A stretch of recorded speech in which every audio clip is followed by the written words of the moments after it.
ऋषि मुनियों की पावन धरती, देश धर्म का नाता है। कहते सारे लोग यही हैं, गो हमारी माता है। जाग उठो ओ भारतवासी, जाग उठो ओ भारतवासी, गौ पर छुरियां चलती हैं। बंद करो गो माँ की हत्या, सारी जनता कहती है। बंद करो गो माँ की हत्या, सारी जनता कहती है।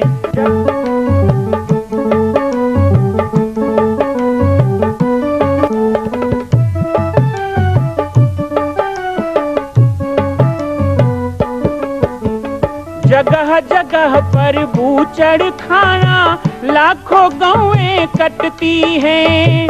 किसे सुनाए व्यथा हमारी, नैना नीर बहाती हैं। रक्षा करना गौ माता की, रक्षा करना गौ माता की, गीता ज्ञान सिखाती है। बंद करो गो माँ की हत्या, सारी जनता कहती है। बंद करो गो माँ की हत्या, सारी जनता कहती है।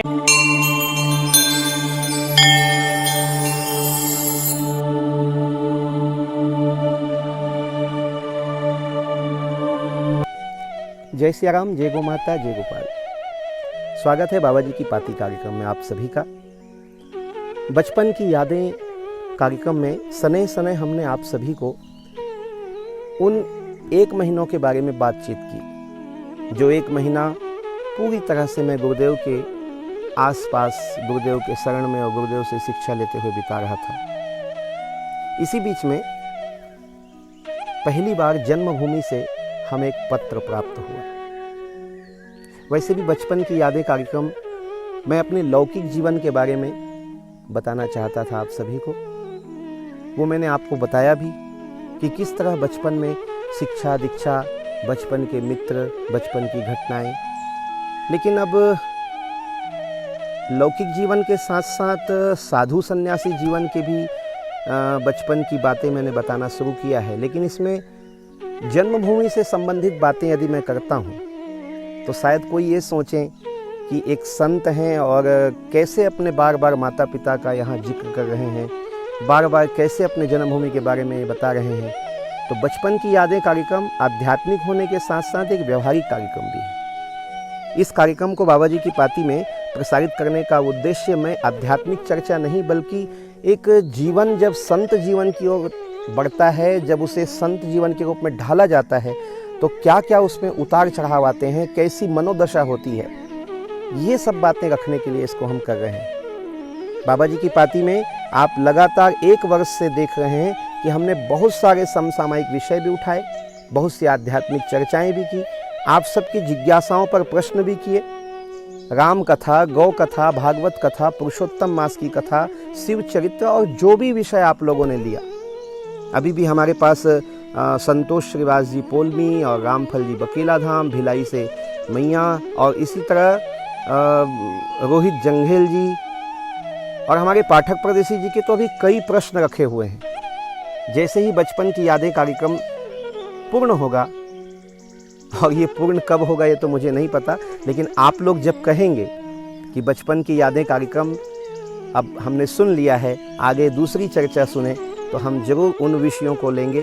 तो आध्यात्मिक चर्चा तो पहले भी हुई है, आगे भी होगी, लेकिन एक पारिवारिक परिवेश से जब कोई बालक संत जीवन की ओर बढ़ता है, यहाँ पर मैं अपनी कथा नहीं गा रहा हूँ। कुछ लोग सोच रहे होंगे कि मैं अपनी कथा कर रहा हूँ, ऐसा बिल्कुल नहीं है। मैं स्वयं एक श्रोता बन के बाबा जी की पाती में बचपन की यादें सुनता हूँ, एक वक्ता बनकर बोलता हूँ, एक श्रोता बन के सुनता हूँ और एक सामान्य व्यक्ति की तरह उसे अनुभव करने का प्रयास करता हूँ कि उस समय उस बालक के मन में कैसे कैसे भाव आए होंगे। 1 महीना लगभग बीत चुका था। होली का पर्व बहुत अच्छे ढंग से हमने जंगल में मनाया। पहली बार गांव के कुछ बच्चे भी आए, कुछ भक्त भी आए और गुरुदेव ने भी रंग गुलाल मंगाया। हमने जंगल में होली खेली। माँ नर्मदा का पानी लिया और उसमें रंग भी घोला गया। गुरुदेव ने हमारे लिए पिचकारी भी खरीदी और इस तरह हमारे बाल सुलभ मन को, देखिए किसी के बचपन को मारना नहीं चाहिए। भगवान भी जन्म लेते हैं तो बचपन में बचपन जैसी ही लीला करते हैं, बचपन जैसा ही वो भी खेल खेलते हैं, मिट्टी खाते हैं, गायों के पीछे दौड़ते हैं, पशु पक्षियों के पीछे दौड़ते हैं, वो सब कुछ करते हैं जो एक बच्चा करता है। क्योंकि बचपन की जो चपलता है, चंचलता है, सहजता है, मृदुलता है, फुर्ती है, स्फूर्ति है, वो जीवन पर्यंत काम आता है। गुरुदेव ने इस बात का विशेष ध्यान रखा और मेरे बचपन की बाल सुलभ चपलता को उन्होंने मरने नहीं दिया। मुझे होली पर भी रंग गुलाल दिए गए और हमने सबके साथ होली भी खेली। इन 1 महीनों के अंतराल में कभी कभी ऐसा होता था, जैसा मैंने पहले भी कहा, कि शाम को जब नींद आए और भोजन उस समय ना मिले तो माँ की याद आना स्वाभाविक था। घर की बातें कभी कभी याद आती। अचानक कभी रात में नींद खुले तो ऐसा लगता कि हम कहाँ हैं, तो घर में हैं, ऐसा कभी आभास होता। अचानक सा मन अलग नहीं होता है। जन्म से लेकर 9 वर्ष तक जहाँ रहा है वो 9 दिन में स्मृति धुंधली नहीं होती है, लेकिन जैसे ही वहाँ की स्मृति आए वैसे ही वैराग्य का एक मन झकझोरता था। किसकी याद कर रहे हो? जो तुम्हारा बीता हुआ कल है उसको याद करके क्या मिलेगा? आने वाला पल। एक बार ऐसा हुआ कि शाम के समय गुरुदेव कहीं रामायण पे गए हुए थे और पवार सिंह जी उस दिन आए थे। पवार सिंह जी एक कर्मठ सिपाही हमारे आज भी हैं, हमारे साथ हैं। पवार सिंह जी आए थे और उन्होंने धुनी के लिए लकड़ियां वगैरह काटी। धुनी जो अखंड जल रहा है, सबसे अधिक धुनी की सेवा यदि किसी ने की है तो रामाधीन बाबा पवार सिंह के पिताजी, हमारे बल्ला राम जी जो अभी गौशाला में हैं, उनके पिता फ़कीर राम नायक जी, तो उसमें पवार सिंह के पिताजी थे। पवार सिंह के पिताजी के जाने के बाद पवार सिंह जी ने वो पूरी सेवा उठाई। पवार सिंह जी धुनी के लिए बड़ी बड़ी लकड़ियाँ लाते और धुनी की सेवा करते, धुनी की गोबर चौका करते। तो पवार सिंह जी आए और शाम को उन्होंने जल्दी से दिया जलाया 4 साढ़े 4 बजे और मुझे कहा कि बालकदास जी अब मुझे जाना है घर, हो सकता है मैं रामाधीन जी को भेजूंगा और बाबा जी भी आते होंगे, तो आप डरना नहीं, और धुनी मैया है, सब है, हनुमान जी हैं। मैंने कहा हाँ। उस समय तो मैं खेल के मन में था तो मैंने हाँ कह दिया और पवार सिंह जी चले गए संभवतः 3-4 बजे, साढ़े 4 बजे। और 4 साढ़े 4 बजे जंगल में अंधेला सा होने लगता था। धीरे धीरे समय बीता, खेल से मेरा मन ऊब गया। शाम हो गई थी तो मुझे लगा अब नहाया जाए, तो वही 4:30 बजे शाम को मैंने नहा भी लिया पवार सिंह के जाने के बाद। फिर आया तो दिया वगैरह तो उन्होंने जला दिया था हनुमान जी में धुनी में। मैं धुनी के पास बैठ गया। मुझे लगा रामाधीन जी आ रहे होंगे, बस आ रहे होंगे, क्यों नहीं आ रहे हैं। तो ऐसे झांक के भी देखता था रास्ते की ओर, फिर अच्छा भी नहीं लगता। मैं किसी व्यक्ति का क्यों इंतज़ार कर रहा हूँ, मुझे तो भगवान का इंतज़ार करना है। गुरुदेव ने कहा है भगवान कभी भी आ सकते हैं, तो मुझे तो राम जी का इंतज़ार करना है। तो थोड़ी देर मैंने रामायण लिया, हनुमान जी के पास बैठ के रामायण पढ़ा, लेकिन फिर बार बार मन पत्ते की आवाज़ भी हो लगे, रामाधीन जी आ गए, तो मन अच्छा नहीं हुआ। और मैंने ये बात कभी किसी को बताई नहीं है, लेकिन उस दिन ऐसा लगा कि नहीं, मैं बहुत अकेला हो गया हूँ। कम से कम ये तो ज़्यादा हो रहा है मेरे साथ, गुरुदेव का साथ नहीं तो एक भगत तो होना चाहिए, और शाम हो रहा है। तो मैं चल पड़ा गांव की ओर। पहली बार हुआ और आखिरी बार हुआ, मैं गांव की ओर चल पड़ा। गांव का रास्ता जंगल से होकर गुजरता था। हर कदम में लगता था कि अब रामाधीन जी आ जाएंगे, कोई भगत आ जाएगा या बाबा जी ही आ जाएंगे। तो फिर मैं क्या कहूँगा उनको, कहाँ जा रहे थे पूछेंगे तो कह दूँगा जंगल तरफ घूमने आया था। ये तो नहीं कहूँगा कि मुझे अच्छा नहीं लग रहा था तो मैं गांव की ओर भाग रहा हूँ, क्योंकि मुझे भागना नहीं है। करते करते मैं गांव की सीमा में पहुँच गया। गांव के लोगों की आवाज़ मेरे कान में आने लग गई। मैं खेत में पहुँच गया। तब तक शाम के लगभग 5, सवा 5, साढ़े 5 बज रहे होंगे और बिल्कुल अंधेला सा होने लग गया था। अभी तक कोई नहीं आया था और मुझे मन में बड़ा अपने आप में शर्म महसूस हो रहा था। मुझे लग रहा था कि मैं क्या कर बैठा, आज बहुत बड़ा अपराध कर लिया मैंने। ऐसे उस समय मुझे लगने लगा कि बहुत बड़ा अपराध मेरे से हो गया। मुझे आश्रम छोड़ के नहीं आना चाहिए, मुझे इस तरह संसारी जीवन की ओर नहीं जाना चाहिए। मैं कैसा संत हूँ, मैं कैसे ऐसे में संत बनूंगा। हो सकता है दूसरे रास्ते से बाबा जी पैदल रास्ते से रामाधीन जी चले गए होंगे आश्रम में, मुझे वहाँ नहीं देख के वो परेशान हो गए होंगे या मुझ पे गुस्सा कर रहे होंगे कि देखो ये भाग गया आश्रम छोड़कर। फिर उल्टे पाँव में भागा वहाँ से। अब वो 2-3 किलोमीटर जो मैं पैदल आधे घंटे में गया था, मैंने 10 मिनट में पार किया। पूरी तेज़ी से भागते हुए मैं आश्रम आया। आश्रम में आके मैंने सांस लिया, धुनी में बैठ गया। मैंने कहा अब चाहे कुछ भी हो जाए, मैं कभी इस तरह भागूंगा नहीं, जो होगा होगा।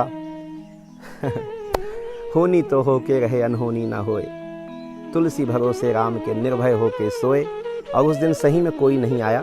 मैंने आरती जलाई, भगवान को भोग लगाया शक्कर का और आरती कर दी, और कुछ बिना खाए पिए मैं चुपचाप सो गया। रात्रि में संभवतः 7 बजे तक गुरुदेव आए होंगे।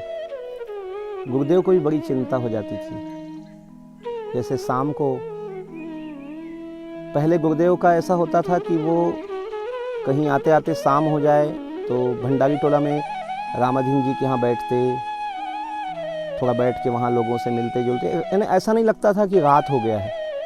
उनके लिए 9 बजे, 10 बजे, 11 बजे, 12 बजे रात को भी इस बिहार जंगल में आना एक सामान्य सी बात थी। वो भी बिना टार्च के आ जाते थे। लेकिन जब से मैं आ गया था, अब गुरुदेव को चैन नहीं पड़ता था। वो जैसे ही किसी गांव से छूटते, नहीं बालक दास अकेला है, बालक दास अकेला है। कभी कभी मुझे ऐसा लगता है कि मेरे हिस्से का मोह उन्होंने ले लिया था। मुझे माँ बाप के प्रति मोह नहीं होता था क्या, ऐसा बहुत लोग पूछते हैं। तो देखिए, गुरु जो है अपने शिष्य की सारी कमजोरियों को ले लेता है। मैंने अनुभव किया। मेरे प्रति गुरुदेव का ये मोह तो था कि वो छोटा सा बच्चा है, मेरे आश्रित है, तो वो जल्दी जल्दी रामायण भी पढ़ लेते और जल्दी से फिर कहते नहीं मुझे जाना है, बालक दास अकेला है। फिर साइकिल चला के या टीवीएस होता था उनके पास, वो गांव तक आते। गांव से तो रास्ता ही नहीं था, गांव से तो पैदल ही आना पड़ता था, बड़े बड़े चट्टान को पार करते हुए। तो गुरुदेव उस दिन जल्दी जल्दी आए और संभवतः साथ में रामाधीन जी भी रहे होंगे। आज कौन गया कौन नहीं गया, तो जब उन्होंने बताया कि हम तो कोई नहीं गए हैं, तो उन्होंने थोड़ा नाराज़गी भी बताई कि तुम लोगों के भरोसे मैंने उस बालक को जंगल में छोड़ा है और तुम लोग कोई वहाँ गए नहीं हो। तो गुरुदेव 7 बजे करीब आए होंगे। आके उन्होंने देखा कि सब पूजा आरती हो गया है, दिया जल गया है, और तो कुछ करना नहीं था, जंगल ही था। तो उन्होंने खिचड़ी वगैरह कुछ बनाई और मुझे बहुत प्रयास करके उठाया। मैं नींद से उठता नहीं था। गुरुदेव प्राय कहते थे कि इस सोने के बाद उठता नहीं है, ये बहुत बड़ी परेशानी है, और जल्दी सो जाता है, वो भी बहुत बड़ी परेशानी है। फिर भी मुझे जहाँ तक याद है, मैं नींद में झूमता रहा और गुरुदेव ने अपने हाथों से मुझे कुछ खिलाया और उसके बाद फिर मुझे सुलाया। तो ये एक घटना मेरे जीवन में थी। मैं इसे मनोदशा के रूप में देखता हूँ। ये मन की स्थिति होती है। मन कभी कभी हम पे हावी होने लगता है। सामान्यतः आप लोग भी भजन करते हैं तो आपका विचार, आपकी वृत्ति आपको कुछ कहती है। तुलसी पूर्व के पाप से हरि चर्चा न सुहाए। भगवान के कथा में बैठे हो तो उबासी आती है, जम्हाई आती है, नींद आती है। माला जपने बैठें तो सारे काम एक साथ याद आते हैं। अरे आज तो ये करना है तो आज थोड़ा जल्दी कर लो, तो यार जल्दी जल्दी कर लो। पाठ भी करते रहेंगे और काम, भोजन करेंगे तो बात कर कर के, 1-2 लोग बैठे हों तो सबसे बात कर कर के, इतना तक देखिए कितना गंदा स्वभाव है। कई लोग आज शहर के लोगों को देखें कि बाथरूम में पेपर लेके बैठे रहते हैं। उनको नहाने में 1 घंटा लगता है, ब्रश करेंगे, दर्पण में मुंह देखेंगे, मुंह धोएंगे, बाल संवारेंगे, उसमें 1-1 घंटे लगा देते हैं। सोए रहेंगे तो सुबह के 4 बज गए हैं, नींद खुल गई है लेकिन और करवट बदलेंगे। 5 बज गई है, मन हो रहा है उठ के ठंडी हवा में टहलो, लेकिन और करवट मारेंगे। अलार्म बज रहा है तो अलार्म बंद करके सो जाएंगे। ये सब कर लेंगे, लेकिन जब भजन करने बैठें तो चलो बोर लग रहा है तो भी भजन कर लो, चलो उबासी आ रही है तो और भजन कर लो, मन नहीं लग रहा है तो और मन को लगा लो। ऐसा नहीं करेंगे। उस समय मन की बात मानते हैं। पूजा पाठ, जाप, हवन, इसमें जल्दी जल्दी करने का मन करते हैं। उसमें थोड़ा भी मन ने कहा तो मन के इशारे में चल पड़ते हैं। लेकिन ऐसा नहीं करना चाहिए। मन की हारे हार है, मन की जीते जीत, पार ब्रह्म को पाइए मन ही की प्रतीत। तो मन को लगाना चाहिए बार बार। या विधि मन को लगावे तो हरि पावे। मन हमारा भाग रहा था गांव की ओर, पर हमने खींच के लाया उसे जंगल की ओर, क्योंकि ये बहुत बड़े मतवाले हाथी की तरह है। इसको वश में करना स्वाभाविक कार्य नहीं है, लेकिन यदि महावत कुशल हो तो ये हो सकता है। छोटा सा अंकुश भी वश में कर लेता है। तो बचपन की यादें में मैंने एक छोटा सा संस्मरण आपको इसलिए बताया कि मेरे मन की स्थिति इतनी मजबूत नहीं थी कि आप लोग ये समझ लें कि मैं कोई बहुत बड़ा साधु संत हूँ। मैं भी एक सामान्य जीव ही हूँ और एक मनुष्य हूँ, और मनुष्य के नाते मेरे जीवन में भी कई घटनाएं हुई हैं। उसमें ये घटना मुझे आज भी पूरी तरह याद है, क्योंकि इन सब से मैं आज भी शिक्षा लेता हूँ कि आज भी मेरा मन कभी डोल पड़े तो मैं ऐसा ही करूँगा अपने साथ। और आपको भी अपने भजन नियम साधन में जब मन भटकाने का प्रयास करे तो उस मन को जबरदस्ती खींचना चाहिए परमात्मा की ओर। कुछ और संस्मरण आपके साथ बांटूंगा बचपन की यादें कार्यक्रम में। आज के लिए इतना ही, लेकिन आप जुड़े रहें हमारे साथ। एक निवेदन भी है कि हमारा चैनल राम बालक दास नाम से बनाया गया है यूट्यूब पर। आप लोग सीधे यूट्यूब में जाकर इसे खोला करें और सब्सक्राइब करें, घंटी का बटन दबाएं। इस चैनल को आगे बढ़ाएं। अपने इष्ट मित्र परिवार जो भी मिले तो उनके मोबाइल पर यूट्यूब खुलवाएं, राम बालक दास सर्च करा के सब्सक्राइब और घंटी का बटन दबाएं, ताकि वो भी अब आपसे जुड़ जाए, आपके समाचारों को, आपके चैनल को देखें। ऐसा सहयोग आप सब भी करेंगे। सभी को जय श्री राम, जय गो माता, जय गोपाल।